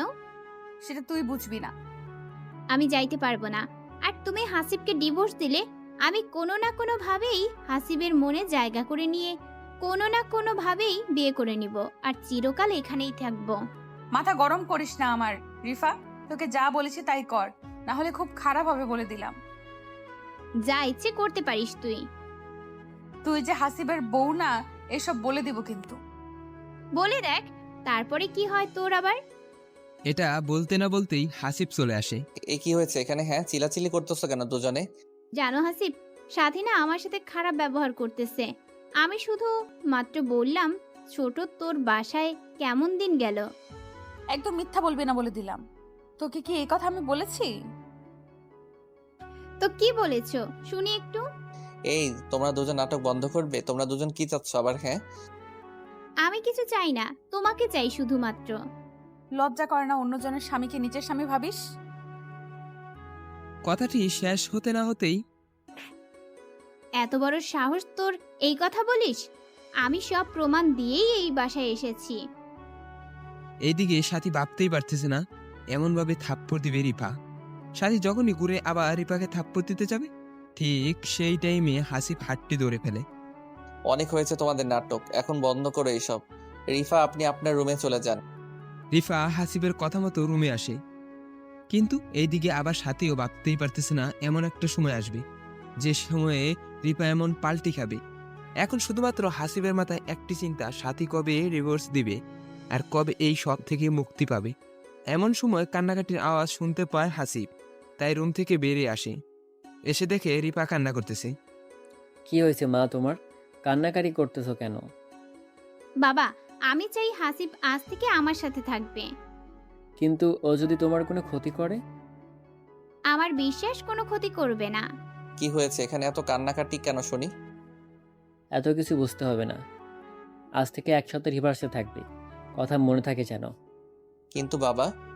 কোনো কিন্তু নেই, আবার কথাই শেষ কথা। ঠিক আছে। রাত যখন 9টা বাজে, বাবার কথা মতো হাসিব রিপার রুমে আসে। রুমে আসতে না আসতেই রিপা হাসিবকে জড়িয়ে ধরে। এই কি করতেছেন? ছাড়েন আমাকে। ছাড়ার জন্য কি এনেছি রুমে তোমাকে? এটা বলে রিপা এই রূপ যৌবন তোমার চোখে কি পড়ে না? শুধু সারাটি দিন সাথীর সাথেই থাকো। আমিও তো তোমার বউ নাকি? আপনি কি বলতেছেন এসব? আশ্চর্য হবার কি আছে শুনি? আমি তো আপনার স্ত্রী হই নাকি? নাটক বন্ধ করুন আর আমাকে ছেড়ে দিন, না হলে চিল্লাচিল্লি করব। চিৎকার করে কোনো লাভ নেই। আপনি কি যাচ্ছেন? হ্যাঁ, আমি চাইতেছি তুমি আমাকে একটি বেবি এনে দাও। হোয়াট? আমি তোমার সন্তানের মা হতে চাই। আবার আমাকে ফান্দে ফেলানোর নাটক শুরু করে দিয়েছেন। না, সত্যি সত্যি আমি মা হতে চাই। একদম চুপ করেন। আপনাকে কি আমি বিয়ে করেছি যে আপনাকে গর্ভবতী বানাবো? হ্যাঁ। Please Hasib, please. আমি তোমাকে সত্যি অনেক ভালোবাসি, বিশ্বাস করো। বিশ্বাস শব্দটা তো মরেই গেছে। ঠিক তখনই রিপা ওয়ার্ডরোবের উপর থেকে কোরআন শরীফ এনে বলতেছে। এই যে দেখো, কোরআন ছুঁয়ে বলতেছি, হাসিব, আমি তোমাকে সত্যি অনেক ভালোবাসি। এটা দেখে হাসিবও একটু আশ্চর্য হয় আর ভাবতে থাকে কি হচ্ছে এইসব। কিন্তু আমাকে কেন ভালোবাসো? জানো, আমি এখানে অভিনয় করতে এসেছি, কিন্তু তোমার পরিবারের এমন ভালোবাসা, স্নেহ, যত্ন পেয়ে আমি তোমার পরিবারের মায়ায় পড়ে গিয়েছি। শুধুমাত্র ওর জন্যই কি? না, আরো কারণ আছে। যেন সাথে তোমাকে ডিভোর্স দিবে 3 মাস পরে, আর সবুজ নামের একটি ছেলেকে বিয়ে করবে। আমাকে এখানে এনেছে যেন তোমাদের সংসারে সমস্যা সৃষ্টি করি, আর বলেছিল তুমি নাকি খুবই খারাপ, তোমার পরিবারের মানুষও খুব খারাপ। তাই 3 মাসের মধ্যে যেন আরো একটা সমস্যা সৃষ্টি হয় আর তুমি ওকে ডিভোর্স দাও। কিন্তু হাসিব, বিশ্বাস করো, আমি এখানে এসে আমি বুঝতে পারি সাথী সব কিছুই ভুল বলেছে, কারণ তোমার পরিবারের মানুষের মতো মানুষ হয় না। আর তুমি এত ভালো একজন মানুষ, যা বলার ভাষা নেই। কি করে তোমাদের আমি কষ্ট দেই? তাই আমি ভেবেছি সাথী চলে গেলে আমি তোমাকে সত্যি সত্যি বিয়ে করে নেব। জানো সাথী আজ কি বলেছে? কি বলেছে? ও বলেছে আমি যেন তোমাকে ছেড়ে যাই। আমার নাকি কাজ শেষ। বিশ্বাস করো হাসিব, আমি তোমাকে ভালোবেসে ফেলেছি। আমি তোমার সাথে সারাটি জীবন থাকতে চাই। কিন্তু প্লিজ, কোনো কিন্তু নাই। তুমি সাথীকে ডিভোর্স দেওয়ার পরেই আমাকে বিয়ে করিও। আচ্ছা, আমি ভেবে দেখব। দেখিও, কিন্তু আমার তোমাকে চাই হাসিব। আচ্ছা, তুমিও যদি সেই দিনের মতো ওরে পোল্টি খাও তখন? এই যে কোরআন ছুঁয়ে কথা দিলাম, কখনোই পোল্টি খাবো না। বিশ্বাস করেছি, এখন কোরআন রেখে আসো। হাসিবের কথা মতো রিপাও কোরআন শরীফ রেখে আসে। আজ মনে হয় বৃষ্টি নামবে, চলো না ব্যালকনিতে যাই একটু। হাসিবও কিছু না ভেবেই চলে যায় রিপার সাথে। ব্যালকনিতে আসার সাথে সাথে হাসিব ও রিপা দেখতে পায় যে সাথীও ওর রুমের ব্যালকনিতে এসেছে। উফ, আজ বৃষ্টি আসবে, কি যে ভালো লাগতেছে। তাই নাকি? বৃষ্টি খুব ভালো লাগে তোমার? অনেক ভালো লাগতো, কিন্তু কখন জানি বৃষ্টি আসবে আল্লাহ ভালো জানেন। একটু অপেক্ষা করো, বৃষ্টি আসবে, দেখিও। ঠিক তখনই কথাটি শেষ হতে না হতেই বিদ্যুৎ চমকে ওঠে আর সাথে সাথে রিপা হাসিবকে জড়িয়ে ধরে। হাসিব কি করবে বুঝতে পারতেছে না। এরই মধ্যে আবার বৃষ্টিও আসলো। এই ভিতরে চলো, বৃষ্টি পড়তেছে। না, যাব না, তোমাকে জড়িয়ে ধরে এখানেই থাকবো আর বৃষ্টি উপভোগ করব। আরে না, বললাম না ভিতরে চলো। এটা বলেই হাসিব একটু সাথীর ব্যালকনির দিকে তাকাতে অবাক হয়, কারণ সাথী সব কিছু দেখেছে। এমন করো কেন? বললাম না যাব না, আজ দুজনে এখানেই গল্প করব। সাথী কিন্তু সবকিছু দেখতেছে, বুঝছো? দেখুক, তাতে আমার কি? আরে ও কি মনে করবে বলো? কি মনে করবে আবার? এই কি করতেছো? আমার ঠোঁট তোমার ঠোঁটের ছোঁয়া পেতে চায় হাসিব। এখন না, আর এইসব বিয়ের আগে পাপ, বুঝেছো? বাবা তাই বুঝি? তবে সেই দিন রাতে তোমার পাপের কথা মনে ছিল না? এটা আর শোনার পরে হাসিব মনে মনে বলতে থাকে, এই রে দরাটা খাইলাম বুঝি আমি। ওই মনে মনে কি বিড়বিড় করতেছো? কই কিছু না তো। হাসিবের কথাটি শেষ হতে না হতেই রিফা হাসিবের ঠোঁট দুটি নিজের করে নেয় আর আপন মন খাইতে থাকে। এই কি করেছো? ছাড়ো, সাথী কিন্তু দেখতেছে। দেখুক, চুপ থাকো তো। এবার হাসিবও কিছু না ভাবেই রিপার সাথে কিছু করতে রেসপন্স দেয়। দুজনে আপন মনে দুজনে ঠোঁট খাইতেছে, আর অন্য দিক থেকে সাথী সব কিছুই দেখতেছে। রিপার এমন পাগলামি দেখে হাসিব আর নিজেকে যেন কন্ট্রোল করতেই পারছে না। ঠোঁটে 2 মিনিট কিস করতে না করতেই হাসিব আলতো করে রিপার ঘাড়ের চুলগুলা সরিয়ে গাড়ে চুমু দিতেই রিপা যেন কেঁপে উঠল। এত রোমান্টিক তুমি মিস্টার হাসিব? না গো, আমি রোমান্টিক না। হয়েছে, এখন ছাড়ো। বললেই হলো ছাড়ো, আরও তো অনেক কিছুই করার বাকি আছে। কিন্তু রিপা একটু নিজেকে সারানোর চেষ্টা করলেই হাসিব আরো জোরে করে ধরে। রিপার হাত দুটি দেওয়ালে চেপে ধরে গলায় গাড়ে আপন মনে চুমু দিতে থাকে। অন্যদিকে রিপা যেন এমন ছোঁয়ায় পাগল হয়ে যাওয়ার মতো অবস্থা। হাসিবের এমন পাগলামি দেখে রিপাও হাসিবের শার্টের বোতাম খুলেই বুকে গলায় কিস করতে থাকে। কিন্তু সাথী যে এই সব কিছু দেখতেছে, এদের এই চিন্তাটা মাথায় নেই। ওই আমাকে প্লিজ কখনো ছেড়ে যেও না। যাবো না, এখন আদর করতে দাও তো। এটা বলেই হাসিব রিপাকে পুড়ে তুলে নিয়ে রুমের ভিতরে চলে আসে ব্যালকনি থেকে। এই কোথায় নিয়ে যাও? দেখো কি করি তোমাকে। এটা বলেই রিপাকে খাটের উপরে রাখে। এই জানো, তোমাকে শাড়ি পরে না সেই সুন্দর আর হট লাগতেছে। ওই কি বলো এইসব? সত্যি বলতেছি, সেই সুন্দর লাগতেছে। এইসব সৌন্দর্য তোমার জন্য পাগল। তাই বুঝি। ঠিক আছে, আমি এখন আমার জিনিসগুলো ভোগ করব। এটা বলে রিপার শাড়িটা একটানে খুলে ফেলে আর নাভির উপরে আলতো করে একটি সুখের পরশ এঁকে দেয় ঠোঁট দিয়ে। মা, রিপার নাভির উপরে হাসিবের ঠোঁটের এমন ছোঁয়া পাওয়ার সাথে সাথেই পুরা শরীরের লোম দাঁড়িয়ে যায়। হাজারো চেষ্টা করেও যেন হাসিবের কাছ থেকে আর নিজেকে ছাড়াতে পারছে না। এই রোমান্টিক মুহূর্তে সময় কে জানি এসে দরজায় নাড়া দিচ্ছে। কে দরজায় নাড়া দিচ্ছেন? আমি সাথী, দরজাটা খুলে দাও তো। এমন মুহূর্তে এসে কেউ সমস্যা সৃষ্টি করবে ভাবতেই পারছে না হাসিব। কি বলার আছে কাল বলিয়েন, এখন ডিস্টার্ব করিও না প্লিজ। বললাম না দরজা খুলো। দরজা না খুললে কিন্তু আমি ছাদ থেকে ঝাঁপ দিয়ে আত্মহত্যা করব। জি বলুন, কি বলবেন? আমার রুমে চলো। আশ্চর্য, আমি আপনার রুমে যাব কেন? কারণ আমি আপনার বউ, আপনি আমার সাথে থাকবেন। আপনি আমার বউ? হ্যাঁ, আমি আপনার বিয়ে করা বউ, আর আপনি একজন অপরিচিত মেয়ের সাথে এমন কাজ করতেছেন, লজ্জা করে না? আশ্চর্য, লজ্জা করবে কেন? সেও তো আমার বিয়ে করা একজন বউ। বিয়ে করা বউ মানে? হ্যাঁ, ও আমার বিয়ে করা বউ। আমার যা ইচ্ছা আমি সব করতে পারবো। নাটক বন্ধ করুন। আমি এনেছি রিফাকে এই বাসাতে।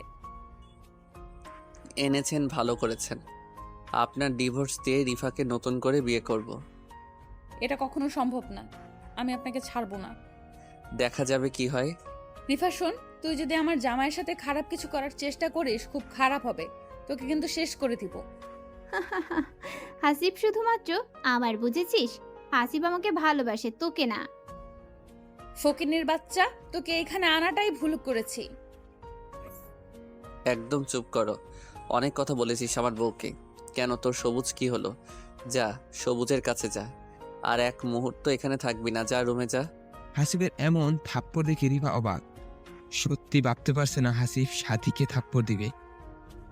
তো সাথী আর কিছু না বলে রুমে চলে আসে। এদিকে হাসিবেরও মনটা খারাপ হয়ে যায়। এইভাবেই সেই রাতটি কেটে যায়। পরের দিন ঠিক দুপুর 2টায় রিপার ফোনে একটি অপরিচিত নাম্বার থেকে ফোন আসে। আসসালামু আলাইকুম, কে বলতেছেন? সালাম পরে দিস যদি তুই। মাথা ঘুরে যাওয়ার পরে ঠিক যখন 10 মিনিট পরে জ্ঞান ফিরে আসে তখন সাথে সাথে রিফা হাসিবের কাছে চলে আসে। আরে রিফা, তুমি এমন হাঁপাচ্ছ কেন? কি হয়েছে? আমার বাবা মাকে কে জানি কিডন্যাপ করেছে। কি বলো এইসব? এখন হলো? জানি না, এখন বলতেছে 2 লক্ষ টাকা লাগবে। কি বলো, এত টাকা এখন কোথায় পাবো আমরা? আমি জানি। প্লিজ আসিফ, আমার বাবা মাকে বাঁচাও তুমি। আচ্ছা, দেখি কি করা যায়। খুব ফাস্ট দেখো। আচ্ছা রিফা, একটা কথা বলি। বলো, কি কথা বলবা? এই সব কিছুর পিছনে আবার সাথীর হাত নেই তো? আমার তো মন বলতেছে এই সব কিছু সাথী করেছে। কিন্তু ও এমন কাজ কেন করবে? হ্যাঁ, কাল রাতে শুনলে না তুমি কি কি বললো? আচ্ছা ওয়েট, আমি ডাকতেছি সাথীকে। এরপরে হাসিবে এসে সাথীকে ডাক দিয়ে নিয়ে আসে। সাথী, আমি যা প্রশ্ন করব সবগুলো সঠিক উত্তর দিবা। কি এমন প্রশ্ন শুনি আগে? আমি জানি তুমি রিফার বাবা মাকে কিডন্যাপ করেছো। আমি কিডন্যাপ করব কেন? সেটা আমি কি জানি, তুমি ভালো জানো। প্লিজ সাথী, আমার বাবা মার কোনো ক্ষতি করিস না। ওরা ছাড়া আমার আর কেউ নেই এই পৃথিবীতে। তো এইসব আমি শুনে কি করব? বললাম তো আমি জানি না এইসব সম্পর্কে। মিথ্যা কথা আমি পছন্দ করি না। একেই তো কিডন্যাপ করাইছো, আবার 2 লক্ষ টাকাও চাইতেছো। কোনো প্রকার প্রমাণ কি আছে তোর কাছে যে আমি এইসব কিছু করেছি?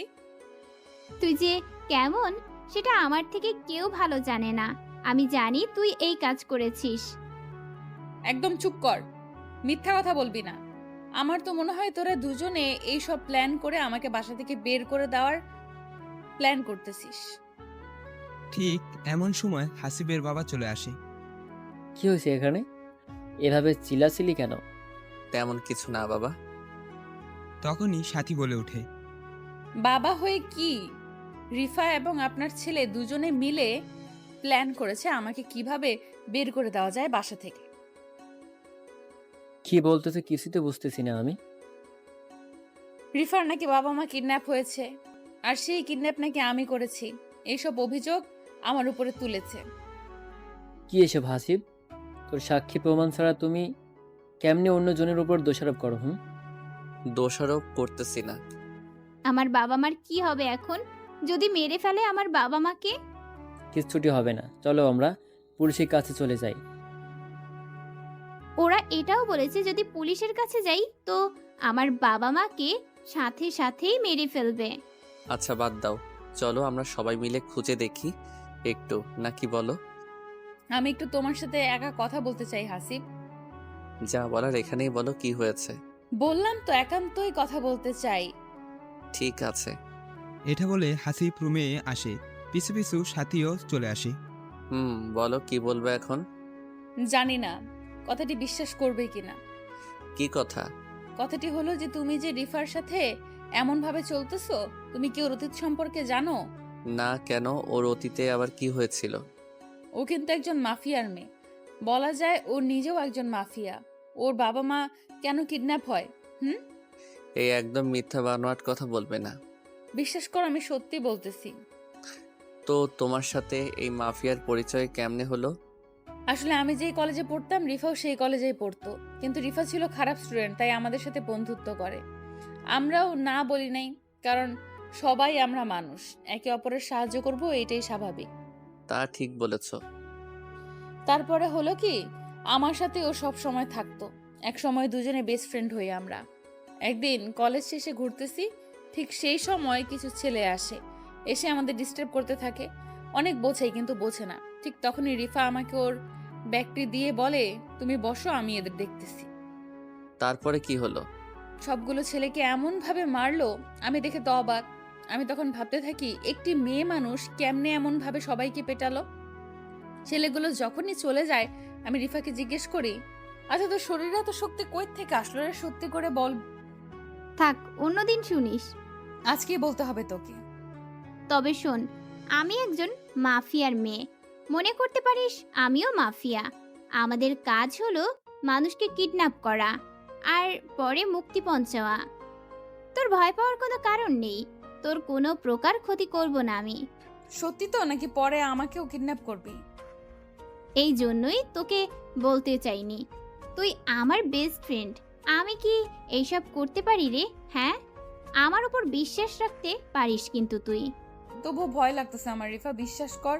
তুই যেভাবে ছেলেগুলোরে পিটাইলি, একজন ছেলেও এমনভাবে পিটাইতে পারবে না। এরপরে আমিও একটু ভয় পেতাম, কিন্তু যখন দেখছি আমার কোনো ক্ষতি করে না, তখন আর ভয় পাই নাই। জানো, ওর সাহস দেখেই আমি তোমাদের বাসায় এনেছি। অনেক সুন্দর নাটক সাজাইতে পারো, কিন্তু তুমি বন্ধ করো তোমার এই বানোয়াট নাটক। একটি মেয়ে হয়ে অন্য আরেকটি মেয়ের নামে এমন বাজে কথা বলো, লজ্জাও করে না তোমার? হাসিব, বিশ্বাস কর, আমি মিথ্যা বলতেছি না, সবকিছুই সত্যি। বিশ্বাস? সেটা আবার তোমাকে কখনোই না, বুঝছো? কি করলে বিশ্বাস করবে? কোনো কিছুই করা লাগবে না। কেন আমি রিফার সাথে মিশতেছি এটা তোমার সহ্য হচ্ছে না, তাই ওর নামে মিথ্যা অপবাদ দিতেছো। তুমি একজন ছলনাময় নারী, বুঝছো? এটা বলেই হাসিব বাইরে এসে দেখে যে রিফা। রিফা? এই রিফা রিফা তো নেই, চলে গেল ওর বাবা মাকে খুঁজতে। একাই চলে গেল? আর ও কোথায় খুঁজবে ওর বাবা মাকে? আমি জানি না। শোন, মনে হয় বেশি দূর যেতে পারে নাই, তুই যা রিফাকে খুঁজতে। ঠিক আছে বাবা, আমিও যাইতেছি। এটা বলেই হাসিবও বেরিয়ে পড়ে রিফাকে খোঁজার উদ্দেশ্যে। রিফাকে খুঁজতে বের হলেও হাসিবের মনে এখন একটু ভয় কাজ করতেছে, কারণ যদি সাথীর কথা সত্যি হয় তখন কি হবে? একজন রিস্কাওয়ালাকে হাসিব প্রশ্ন করতেছে। আচ্ছা ভাইয়া, এই দিকে কি একটা মেয়ে গিয়েছে? অনেক মেয়ে তো যায়, আপনি জানি কার কথা বলতেছেন। মেয়েটি একটু লম্বা চিকন করে, তবে ফর্সা অনেক। আর হ্যাঁ, মেয়েটি একটু চিন্তিত ছিল। ও মামা, হ্যাঁ হ্যাঁ, এমন একজন মেয়েকে আমি একটু আগে নামিয়ে দিয়ে আসলাম। মেয়েটা খুব চিন্তিত আর বলতেছিল একটু তাড়াতাড়ি চালান রিক্সা। কোথায় নামায় দিছো মামা? রংপুর লালবাগে নামাই দিয়ে আসলাম। ও আচ্ছা, আমাকেও নিয়ে চলুন এখনই। এটা বলেই হাসিব রিস্কাওয়ালা লোকটির সাথে চলে যায়। প্রায় 4-5 মিনিট পর যখন গন্তব্যস্থানে আসে, এসেই দেখে যে রিপা কিছু ছেলের সাথে কথা বলতেছে। হাসিব আর কিছু না ভেবেই ওর কাছে চলে যায়। রিফা, তুমি এখানে আসলে আর সেটাও আমাকে না বলে? আরে তুমি এখানে? তোমার বাবা মা কিডন্যাপ হয়েছে, আমি আসবো না তো কে আসবে শুনি? ও আচ্ছা, তুমি চলে যাও, আমি ঠিক খুঁজে বের করব। চলে যাব মানে? কি সব বলতেছো? আমি চাই না আমার জন্য তোমার পরিবারের কারোর কোনো ক্ষতি হোক। একদম চুপ করো আর বলো, এই ছেলেগুলো কে? আর তুমি বা কি করতেছো এদের সাথে? আসলে এরা হলো তোমার গ্যাং, তাই তো? গ্যাং মানে? আর মিথ্যা বলবে না। আমি জানি তুমি একজন মাফিয়ার মেয়ে। ও, সবটা জেনেই গেছিস তবে? সাথী বলেছে।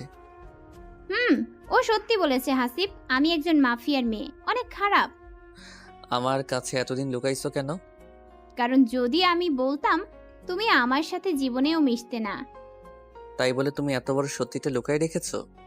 প্লিজ হাসিব, আমাকে মাফ করে দিও। আর আমি চাই না আমার জন্য তোমার ক্ষতি হোক। কিন্তু আমি তো তোমার পিছু ছাড়বো না। আর চলো, আমিও যাব তোমার সাথে, তোমার বাবা মাকে উদ্ধার করতে। না, তোমার ক্ষতি হবে। হলে হোক, কিন্তু তোমাকে একা যাইতে দিব না। এমন পাগলামি করিও না তো হাসিব, তোমার কিছু হলে তোমার বাবা মার কি হবে? হ্যাঁ, সমস্যা নাই, চলো। এরপরে হাসিবের এমন জুড়িতে রিফাও আর না করতে পারেনি, তাই বাধ্য হয়ে হাসিবকেও নিয়ে যাইতে চায়। তুমি যাবে, কিন্তু খুব সাবধানে থাকতে হবে। কেন কেন? কারণ ওদের কাছে অনেক অস্ত্র আছে। কি বলো এইসব? ওরা অনেক খারাপ মানুষ। আচ্ছা, তোমাদের কাছে নেই অস্ত্র? আছে, আমাদের কাছেও অনেক আছে। তুমি কি চালাইতে পারো অস্ত্র? পারি। ও আচ্ছা, ঠিক আছে।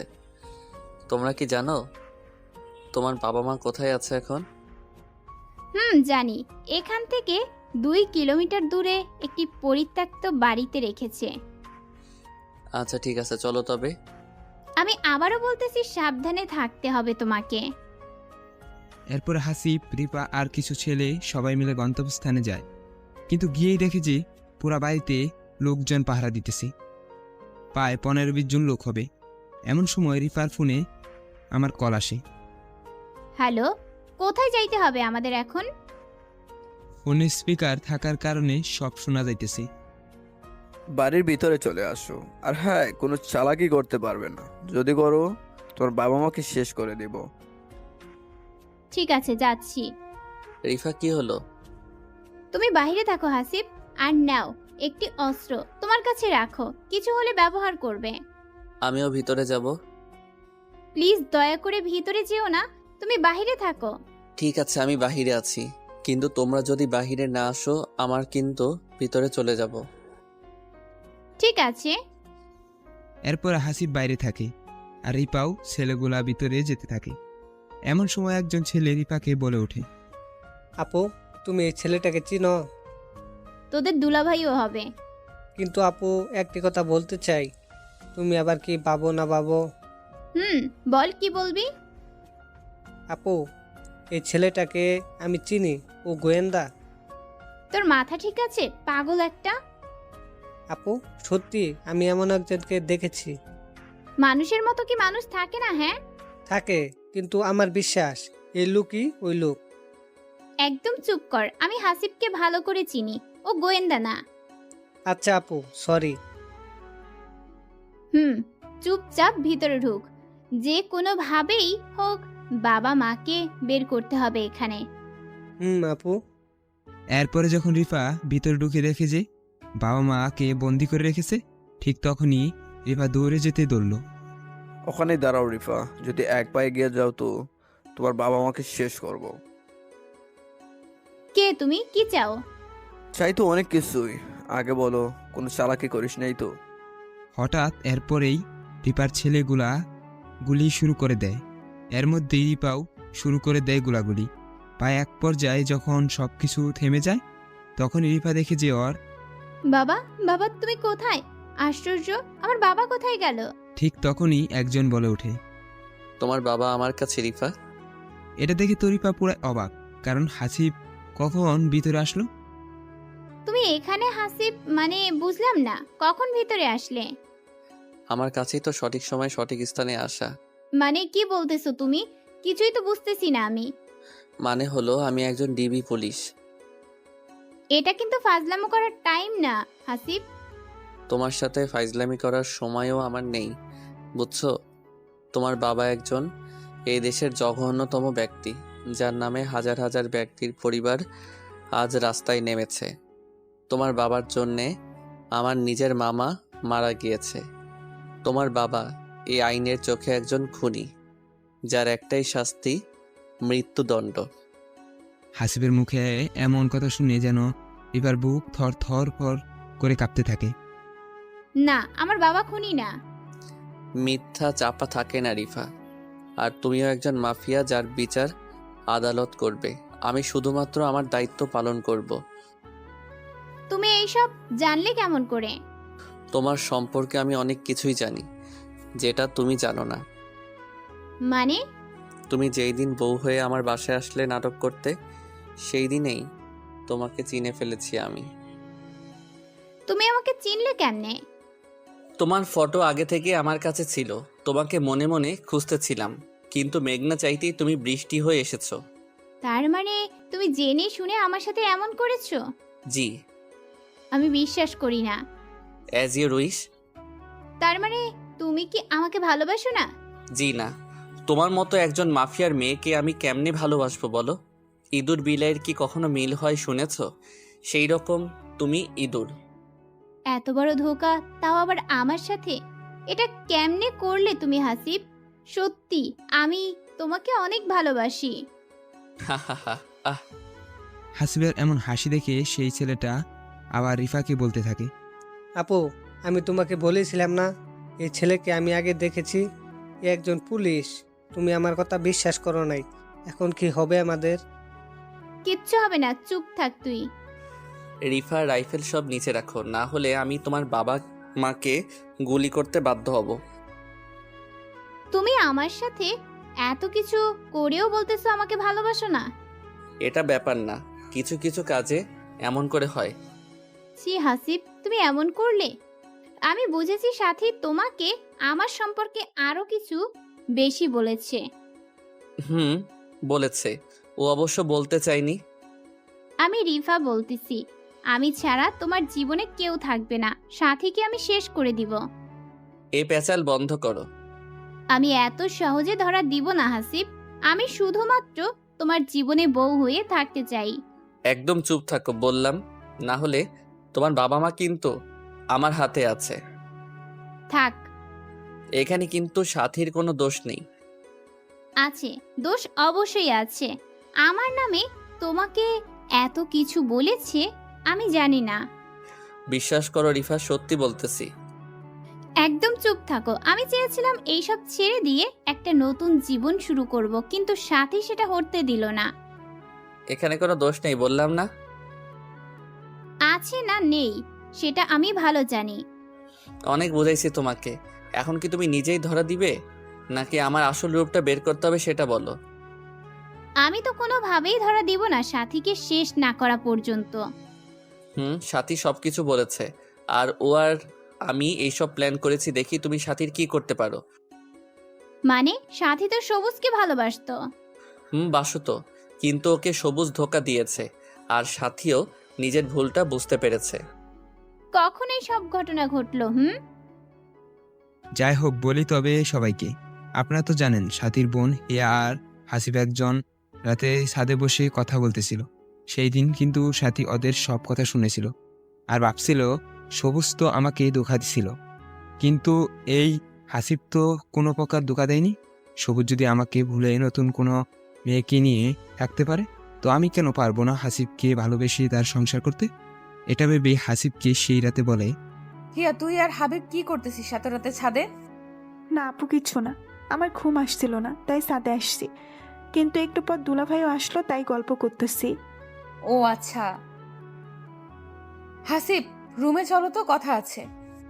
অনেকেই বলতে পারেন ভাই সেই দিনের রাতের সব কাহিনী কি মিথ্যা ছিল? ভাই, সব মিথ্যা ছিল। তো সাথীর কথা মতো হাসিবও পিছে পিছে আসে হাসিবের রুমে। সাথী বলো কি বলবা। সরি, আমাকে মাফ করে দিও। আমি আমার ভুল বুঝতে পেরেছি। আমি ভুল মানুষকে ভালোবেসেছিলাম। তোমাকে অনেক কষ্ট দিয়েছি, অপমান করেছি। এটা বলেই পা ধরে কান্না করতে থাকে সাথী। তোমার ভুল বুঝতে পেরেছো, এটাই অনেক। তবে তোমাকে তখন মাফ করব যখন আমার কথার উত্তর দিবা সত্যি সত্যি। বলো কি কথা? রিফ একজন মাফিয়া, ওর বাবা মাও মাফিয়া, কিন্তু তুমি চিনো কেমনে? একসাথে পড়াশোনা করেছি, ও আমার বান্ধবী হয়। তুমি কি জানতে ও মাফিয়া? একটু একটু জানতাম, কিন্তু আমার সাথে সম্পর্ক ভালো ছিল। তুমি জানো আমি একটা অফিসে চাকরি করি, আমি একজন ডিবি পুলিশ। কি বলো তুমি এইসব? যা বলছি সব সত্যি।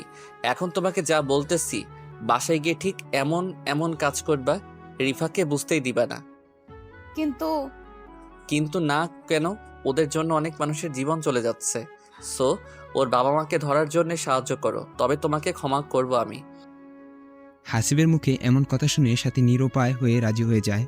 ঠিক আছে। তুমি জানোই না সাথী, ও কত ডেঞ্জার, বুঝছো? আচ্ছা, তুমি যেটা ভালো বুঝো। হাসিবের কথা শেষ হতে না হতেই রিফা বলতে থাকে, ও আচ্ছা, এই কাহিনী। এটা সত্যি হাসিব, তুমি আমার না হলে আমি তোমার জীবনে কাউকে রাখবো না। এসব জেলে গিয়ে ভাবিও অনেক সময় পাবে।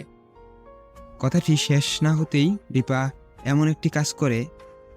কথা শেষ হতেই রিপা আবার গোলাগুলি শুরু করে দেয়, কিন্তু সেটা কারো উপরে না। এমন গোলাগুলিতে সবাই একটু স্তব্ধ হয়ে যায় কিছুক্ষণের জন্য। যখন এই গোলাগুলি থেমে যায়, হাসিব দেখে যে রিফা নাই এখানেও দাও। তুমি যেখানে যাও না কেন, রিফা তোমাকে আমি খুঁজে বের করবই। আর তোমার বাবা মা এখন আমাদের হাতে, তুমি অবশ্যই তো আসবে। এইসব বলেই হাসিব রিপার বাবা মাকে থানায় নিয়ে যায়। তো সেখানে রেখে সোজা বাসায় আসে হাসিব। কি হলো, ধরতে পারলে তুমি? না, সাথীও পালিয়ে গিয়েছে, কিন্তু ওর বাবা মা আমাদের আয়ত্তে আছে। তুমি হয়তো জানো না, রিফা খুব ভালোবাসে ওর বাবা মাকে।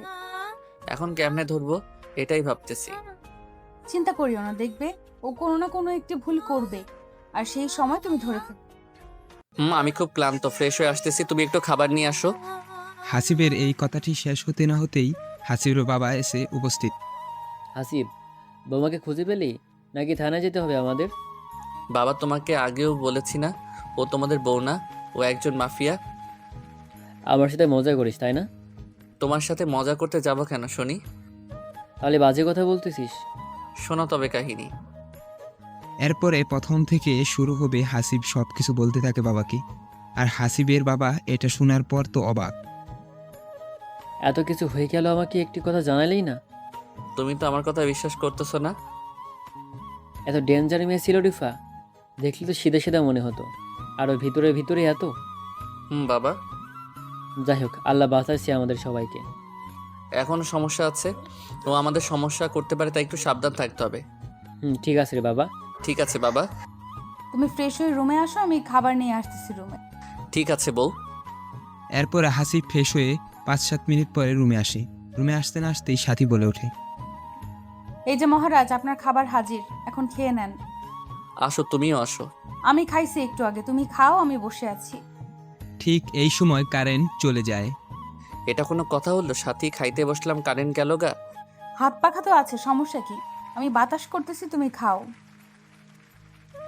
তখনই হাসিব আবার একটি গান বলতে থাকে। ওই থামবে তুমি? শুনবে তো, সবাই বাসায় আছে। শুনলে তাতে কি? যা, আমার লজ্জা করে না বুঝি? ওলে আমার লজ্জাপতি বউ। তোমার এই তো আমি, এখন খাও তো তুমি। আচ্ছা, খাচ্ছি খাচ্ছি। এরপর হাসিব গাইতে থাকে, অন্যদিকে সাথে হাত পাখা দিয়ে বাতাস করতে থাকে। এই মুহূর্তটা এতটাই সুন্দর যা বলার ভাষা নেই। কারণ একজন স্বামী কঠোর পরিশ্রম করে আসবে আর স্ত্রী হাত পাখা দিয়ে বাতাস করবে, এর মতো সুখের অনুভূতি আর হয় না মনে হয়। জানো সাথী, আজ অনেক ভাত খাইলাম। আচ্ছা। তোমার হাত পাখার বাতাস যেন আমার প্রাণ ছুঁয়ে দিল, তাই আজ একটু বেশি খেয়ে ফেলেছি। আচ্ছা, প্রতিদিন এমন করে হাত পাখা দিয়ে বাতাস করব আর তুমি খাবে। ঠিক সেই সময় আবার কারেন্টটা চলে আসলো। কারেন্ট আসার আর সময় পেল না, আর 1 ঘন্টা পরে আসলে কি এমন হতো? আচ্ছা, ফ্যান বন্ধ করে তোমাকে বাতাস করি। আরে না, আমার বউকে আমি কষ্ট দিব না। এরপর হাসিব খাওয়া দাওয়া শেষ করে একটু কাজের জন্য বাইরে যায়। কাজ শেষ করে প্রায় 2-3 ঘন্টা পরে আবার বাসায় আসে। এসেই দেখে যে সাথী গোসল করে এসে চুল শুকাইতেছে ব্যালকনিতে। তো হাসিব কিচ্ছু না বলে সোজা পিছন থেকে গিয়ে জড়িয়ে ধরে সাথীকে।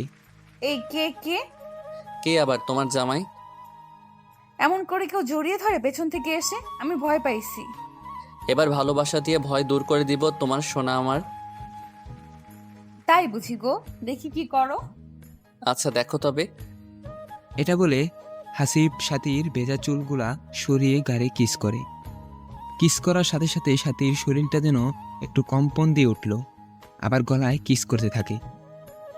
এই কি করছো? ভালোবাসা দিতেছি জানো সাথী, তোমার এই চুলের ঘ্রাণ আমাকে পাগল করে ফেলে। ও বাবা, তাই বুঝি। বউ। এটা বলে সাথীকে একটি টান দিয়ে নিজের দিকে ঘুরিয়ে নেয়। এই হাসিব, আমার কিন্তু লজ্জা লাগতেছে। স্বামীর কাছে কিসের লজ্জা শুনি? তুমি অনেক রোমান্টিক গো জামাই আমার। তাই নাকি? হুম। আচ্ছা, আরো রোমান্টিক হই তবে। এটা বলেই সাথীর ঠোঁট দুটি নিজের ঠোঁটে কাছে নিয়ে আসে। আসতেই দুজনের নাক দুটি একসাথে হয়। তো হাসিব করে কি, নিজের নাক দিয়ে সাথীর নাক স্পর্শ করে বলে, তোমার নাকটি অনেক সুন্দর গো। যা, দুষ্টু কোথাকার। অনেক। এটা বলেই সাথীর ঠোঁটের সাথে নিজের ঠোঁট এক করে দেয়। প্রায় 2-3 মিনিট কিস করার পরে হাসিব করে কি, সাথীর ঠোঁটে একটু কামড় দেয়। ওই আমি কষ্ট পাই, তুমি কামড় দাও কেন শুনি? খুব ভালো লাগে আমার, তাই। কামড় দিও না গো সোনা জামাই আমার। আচ্ছা ঠিক আছে। এটা বলে যখনই সাথীর পেটে একটু হাত দেই, ঠিক তখনই পেটে হাত দিতেই ফোনটি বেজে ওঠে, আর ফোনের ওপাশ থেকে বলতে থাকে, স্যার একটি খুশির খবর আছে। হাসিব মনে মনে ভাবতে থাকে, বর্তমান যে সুখের অবস্থায় আছি, আবার নাকি খুশির খবর। কি এমন খুশির খবর হলো শুনি? স্যার, রিফা যখন পালানোর জন্যে যে সিএনজিতে যাচ্ছি, সেই সিএনজি অ্যাক্সিডেন্ট করেছে। কথাটা শোনার সাথে সাথেই হাসিবের বুকটা যেন কেঁপে উঠল। বলো কি, রিফা ঠিক আছে তো? রিফার অবস্থা খুবই খারাপ স্যার। আমরা ওকে রংপুর মেডিকেল হাসপাতালে ভর্তি করেছি, কিন্তু ও শুধুমাত্র আপনাকে দেখতে চাইতেছে। বলো কি? আপনি যত তাড়াতাড়ি পারেন আসেন, আমি অপেক্ষায় আছি। ঠিক আছে, তুমি ওখানে থাকো, আমি যাচ্ছি এক্ষুনি। কি হয়েছে আসিফ, তোমাকে চিন্তিত দেখাচ্ছে কেন? রিফার গাড়ি অ্যাক্সিডেন্ট করেছে, এখন হাসপাতালে ভর্তি আছে, না বাঁচা অবস্থা। ওখানে এখন যাইতে হবে। আমিও যাব তোমার সাথে, আমাকে নিয়ে চলো। কিন্তু কোনো কিন্তু না, চলো আমাকে নিয়ে। এরপর হাসিব সাথীকে নিয়ে সোজা হাসপাতালে চলে আসে কিছুক্ষণের মধ্যেই। এসেই দেখতে পায় যে রিপা একটি বেডে চিকিৎসাধীন অবস্থায় শুয়ে আছে। তো হাসিবকে আর সাথীকে দেখতেই উঠতে চেষ্টা করে। ওখানে শুয়ে থাকো, আমি যাচ্ছি তোমার কাছে। এটা বলে হাসিব সোজা রিপার মাথার কাছে বসে। চিন্তা করিও না, রিফা সব ঠিক আছে। আমি মনে হয় আর বেশিক্ষণ বাঁচব না হাসিব। মারা যাবার আগে কি তোমার কোলে আমি একটু মাথা রাখতে পারি? কথাটি শোনার সাথে সাথেই হাসিব রিপার মাথাটা কুলে নেয়। আরে পাগলি, তোমার কিচ্ছু হবে না। না হাসিব, আমার সময় বেশি নেই। সাথী, এইদিকে আয় না, দরজার ওইখানে কি করিস? সাথী কান্না অবস্থায় বলতে থাকে। আজ আমার জন্য তোর এই অবস্থা হবে আমি ভাবতেই পারি নাই। আমি যদি জানতাম, বিশ্বাস কর, তোকে কখনো এই বাসায় আনতাম না। পাগলি একটা, আমার কপালে যে এটা ছিল রে, এখানে তোর কোনো দোষ নেই। আমার পাপের সাজা আমি পাচ্ছি। একদম চুপ থাক। সাথে একটি কথা বলি শোন, হাসিবকে কখনো কষ্ট দিস না। জানিস হাসিবের বাবা মা অনেক ভালো। তোরা যখন বিয়ের পরে গেলি ঘুরতে তোমাদের বাসায়, তখন জানিস আমাকে এত আদর করেছে যা আমি আমার বাবা মার কাছে কখনো পাইনি। তাই ভেবেছিলাম তোর ডিভোর্স হলে আমি হাসিবকে বিয়ে করব। আমার আগের সব অতীত ভুলে নতুন করে বাঁচবো। তাই আমি এই সব করেছি রে। আমার ব্যবহারে কষ্ট পাইলে মাফ করে দিস। আর কথা দে, হাসিবকে কখনো কষ্ট দিস না। জানিস আল্লাহ আমার কপালে এই সুখ রাখিনি। যাই হোক, আল্লাহ যেটা ভালো বুঝে সেটাই হয়তো করেছে। প্লিজ আমাকে কথা দে না। রিপার মুখে এমন কথা শুনে হাসিব থেকে পুরা রুমের লোক সবার চোখে পানি চলে আসে। আমি তোকে কথা দিলাম, কখনো হাসিবকে কষ্ট দিব না, সবসময় অনেক ভালোবাসবো। এখন ঠিক আছে হাসিব, তুমিও কথা দাও কখনো সাথীকে কষ্ট দিব না। কথা দিলাম। ও হ্যাঁ, আর একটি কথা, আমার বাবা মা তো জেলে, ওদের একটু দেখে রাখিও প্লিজ। ওদের অনেক বয়স হয়েছে, জানি ওরা অনেক খারাপ কাজ করেছে, কিন্তু তবুও একটু খেয়াল রাখিও। হাসি। হাসিবের নামটি বলা শেষ হতে না হতেই রিফা তার নিঃশ্বাস ত্যাগ করে।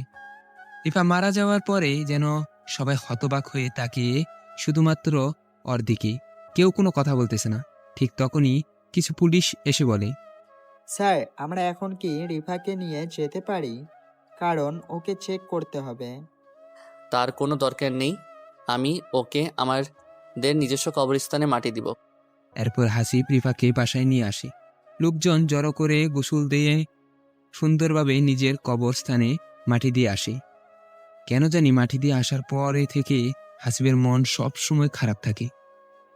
তুমি ইদানিং খুব টেনশন করো, এটা কিন্তু ঠিক না। আমরা তো শুধুমাত্র একটা জিনিসে বর্তমান করতে পারি রিফার জন্য, সেটা হলো দোয়া। সাথী, ঠিক বলেছ। এরপর হাসিব ও সাথী দুজনেই সুখে জীবন কাটাতে থাকে। মাঝে মাঝে হাসিব রিফার কবরস্থানে গিয়ে দোয়া করে আসে, যাতে রিফাকে আল্লাহ জান্নাত নসিব করে। কিছু কথা এখানে, কিন্তু সাথী মাফিয়া হলেও হাসিবকে মন থেকে ভালোবেসেছিল। কিন্তু কে জানতো এমনটা হবে? আল্লাহ হয়তো চায়নি।